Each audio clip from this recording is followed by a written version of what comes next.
आतंकियों ने उगले राज, बरामद 7 डेबिट क्रेडिट कार्ड, रामनवमी पर अटैक का प्लान, कश्मीर कब्जाने की ट्रेनिंग।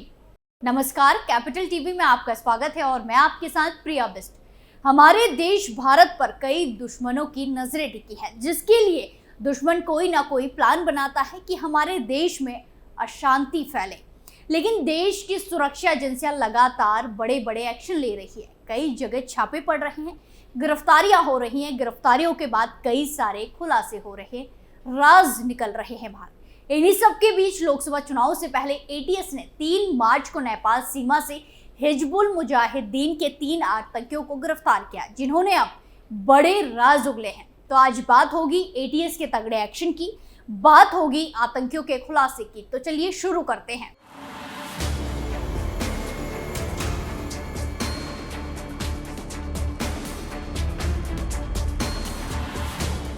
देश में बस कुछ दिनों में लोकसभा चुनाव है और जांच एजेंसियां इसी कोशिश में है कि पूरा चुनाव शांतिपूर्वक ढंग से खत्म हो। लेकिन आतंकियों की मंशा कुछ और है। वो नहीं चाहते कि देश में शांति बने रहे, जिसको लेकर लगातार कोशिशों में लगे हैं। जहां चुनाव में भारत की 140 करोड़ की जनता भाग लेगी, तो इसी के मद्देनजर 3 आतंकी नेपाल के रास्ते भारत में एंट्री लेने की कोशिश कर रहे थे, लेकिन उन्हें एटीएस ने धर दबोच लिया है। दरअसल उत्तर प्रदेश पुलिस की एटीएस आतंकवाद निरोधक शाखा ने बुधवार 3 मार्च 2024 को नेपाल सीमा से हिजबुल मुजाहिदीन के 3 आतंकियों को गिरफ्तार कर लिया। इनमें से मोहम्मद अल्ताफ और सैयद गजनफर पाकिस्तान के हैं, जबकि तीसरा आतंकी नासिर अली कश्मीर का रहने वाला है। जब तीनों से पूछताछ की गई तो पूरी साजिश का पर्दाफाश हो गया, जहां तीनों ने अपने खतरनाक मंसूबों की बात कबूल कर ली। हालांकि तीनों से पूछताछ में असली साजिश सामने नहीं आई है, क्योंकि तीनों को इंडो नेपाल बॉर्डर से दिल्ली के रास्ते कश्मीर पहुंचाना था, जहां उन्हें आगे का प्लान और मददगारों के बारे में बताया जाता।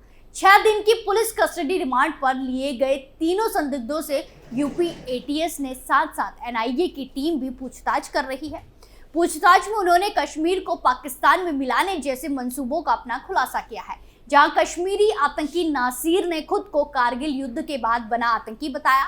इनके पास से कई भारतीय बैंकों के द्वारा जारी डेबिट और क्रेडिट कार्ड बरामद हुए हैं। आतंकियों ने उगले राज, साजिश का हुआ पर्दाफाश। आपको बता दें कि इन तीनों आतंकियों ने कई बड़े बड़े राज उगले हैं, जहां इनके निशाने पर आगामी रामनवमी थी।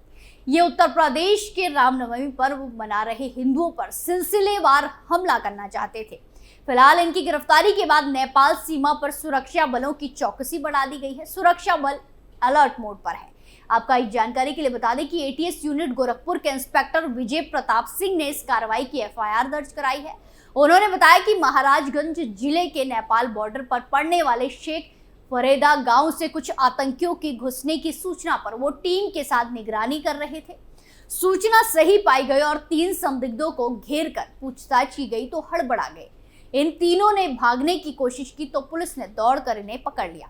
तीनों में मोहम्मद अल्ताफ पाकिस्तान के रावलपिंडी का निवासी निकला, तो वही दूसरा संदिग्ध सैयद गजनफर पाकिस्तान की राजधानी इस्लामाबाद में पड़ने वाली मुर्तजा मस्जिद के पास रहता है। तीसरा नासिर अली श्रीनगर का निवासी है। आतंकियों के पास 7 डेबिट क्रेडिट कार्ड, कश्मीर को पाक से जोड़ने का प्लान।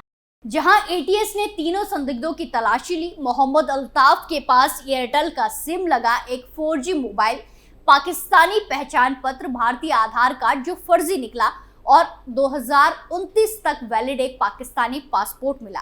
दूसरे आतंकी सैयद गजनफर के पास से 2029 तक वैध पाकिस्तानी पासपोर्ट, भारतीय आधार कार्ड जो फर्जी था, पाकिस्तानी ड्राइविंग लाइसेंस और पाकिस्तानी पहचान पत्र बरामद हुआ। एटीएस ने इनसे भारतीय आधार कार्ड के बारे में जानकारी मांगी तो दोनों आतंकी खामोश रहे। एटीएस ने तीसरे आतंकी नासिर अली से भी पूछताछ की। नासिर अली ने बताया कि कारगिल युद्ध के बाद वो आतंकी बनने हिजबुल मुजाहिदीन के एक एक्टिव मेंबर के साथ पाकिस्तान चला गया था। यहाँ उसकी ट्रेनिंग मुजफ्फराबाद कैंप में हुई थी। इस कैंप में हिजबुल मुजाहिदीन के आतंकियों को पाकिस्तानी खुफिया एजेंसी ISI ट्रेनिंग देते थे।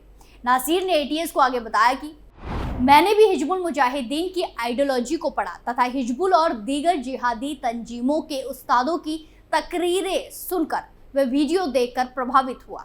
नासिर अली ने आगे बताया कि वो हमेशा से चाहता था कि कश्मीर आजाद होकर पाकिस्तान से जुड़ जाए। उसे हिजबुल मुजाहिदीन के अपने सीनियर मुजाहिद अमीरों से हिदायत मिली थी कि तुम खुफिया तौर पर जम्मू कश्मीर भारत में पहुंचो, जहां तुम्हें आगे की जिहादी कार्रवाई के बारे में बताया जाएगा। वहीं आपको बता दें कि रामनवमी पर आतंक मचाने आए इन सभी को आखिरकार सीमावर्ती गांव शेख फरीदा से पकड़ लिया गया। नासिर अली की तलाश के दौरान जियो और अनसेल नेपाल का सर्विस प्रोवाइडर का सिम लगा एक मोबाइल फोन, भारतीय पासपोर्ट, भारतीय मुद्रा के अलावा डॉलर, नेपाल और बांग्लादेशी करेंसी भी बरामद हुई। नासिर के पास से मिले एटीएम वॉलेट से 7 बैंकों के कार्ड बरामद हुए। इसमें HDFC, ICICI और J&K बैंकों के डेबिट और क्रेडिट कार्ड शामिल पाए गए। इन सभी कार्डों पर नासिर अली का ही नाम मिला। नासिर ने यह भी बताया कि उसके व्हाट्सएप से पाकिस्तानी आकाओं द्वारा दिशा निर्देश मिल रहे थे। आतंकी कैंप में ली ट्रेनिंग, पाकिस्तान से यूपी का सफर। ISI एजेंट नासिर अली के साथ साथ तीनों संदिग्धों को 6 दिन की पुलिस कस्टडी रिमांड पर लेकर पूछताछ शुरू की गई। अब तक की पूछताछ में खुलासा हुआ है कि पाकिस्तान के रावलपिंडी का रहने वाला मोहम्मद अल्ताफ भट्ट और इस्लामाबाद का रहने वाला सैयद गजनफर मूल रूप से कश्मीर का रहने वाला है। जहां कारगिल युद्ध के बाद कश्मीर को पाकिस्तान में शामिल कराने के मंसूबे के साथ दोनों पाकिस्तान चले गए थे, वहां अल्ताफ भट्ट ने मुजफ्फराबाद में स्थित हिजबुल मुजाहिदीन के आतंकी कैंप में ट्रेनिंग ली। ट्रेनिंग कैंप में लंबा वक्त बिताने के चलते अल्ताफ भट्ट हिजबुल के कई कमांडर्स के संपर्क में आ गया, कांटेक्ट में आ गया। कश्मीर में सीमा पार करना कठिन था, जिसकी वजह से हिजबुल मुजाहिदीन से जुड़े दोनों संदिग्ध अल्ताफ भट्ट और गजनफर पाकिस्तान से दुबई और दुबई से काठमांडू आए। काठमांडू में उनकी मुलाकात नासिर से हो गई। नासिर अल्ताफ भट्ट का भांजा है। ISI हैंडलर सलीम ने नासिर को काठमांडू जाकर अल्ताफ भट्ट और गजनफर को यूपी के रास्ते कश्मीर लाने के लिए भेजा था। नासिर ने अल्ताफ और गजनफर को फेक भारतीय आधार कार्ड उपलब्ध कराया और नासिर ने ही इन दोनों को शेख फरीदा गांव के रास्ते भारत आने के लिए बुलाया था। उधर ATS को इनके गंदे मंसूबों की सूचना मिल गई थी कि कुछ आतंकी नेपाल सीमा से भारत में घुसपैठ करने की कोशिश कर रहे हैं, जिसके बाद यूपी ATS की फील्ड इकाई गोरखपुर की टीम ने इलेक्ट्रॉनिक और भौतिक सर्विलांस करते हुए सुनौली सीमा पर पाकिस्तानी आतंकियों की तलाश में शुरू कर दी। बुधवार की देर रात यूपी ATS को सूचना मिली कि नेपाल से गुप्त रास्ते 2 पाकिस्तानी भारतीय सीमा में प्रवेश करने वाले हैं। इसके बाद यूपी ATS ने सुनौली सीमा के गांव शेख फरीदा में जाल बिछाया। 2 पाकिस्तानी और एक जम्मू कश्मीर के आतंकी को पकड़ लिया गया। टीम तीनों को लखनऊ लेकर आई। वहीं लोकसभा चुनाव से पहले ऐसी वारदात से एजेंसियां भी अलर्ट हो गई। वहीं यूपी ATS को नासिर के पास से 27 मार्च का श्रीनगर से दिल्ली और 28 मार्च का दिल्ली से काठमांडू एयर टिकट भी मिला। सुरक्षा एजेंसी को खुलासे पर संदेह, ATS हर एंगल पर कर रही जांच पड़ताल। अब तक की पूछताछ में नासिर ने बताया कि उसे काठमांडू में मिले अल्ताफ और गजनफर को फर्जी भारतीय आधार कार्ड देना और यूपी के रास्ते कश्मीर पहुंचाने को कहा गया था। वहीं दूसरी तरफ अल्ताफ और गजनफर ने पूछताछ में बताया कि उन्हें किसी भी तरह कश्मीर पहुंचना था। आगे का क्या प्लान था, कौन मददगार था, इसकी जानकारी उन्हें नहीं है। पहले भी उन्हें किस्तों में ही जानकारी मिलती थी। वहीं पूछताछ कर रही सुरक्षा एजेंसी को तीनों की कहानी हजम नहीं हो रही है। इसकी खास वजह यह है कि हिजबुल मुजाहिदीन के ट्रेनिंग कैंप में असले चलाने से लेकर सर्विलांस से बचने के तौर तरीके सीखकर आए अल्ताफ और गजनफर ने काठमांडू एयरपोर्ट पर उतरते ही मोबाइल और मेमोरी कार्ड का डाटा डिलीट कर दिया था। ATS दोनों के मोबाइल से डिलीट किए गए डाटा को रिकवर करने में लगी है, जिसके चलते यूपी ATS को शक है कि पकड़े गए तीनों आतंकियों को भले ही आगे का प्लान की जानकारी ना हो, लेकिन इनके इरादे बहुत ज्यादा खतरनाक है। एक तरफ लोकसभा चुनाव के दौरान होने वाली बड़े बड़े नेताओं की जनसभा के साथ साथ दूसरी तरफ राम मंदिर निर्माण के बाद अयोध्या में होने वाली पहली रामनवमी संवेदनशील मौके है।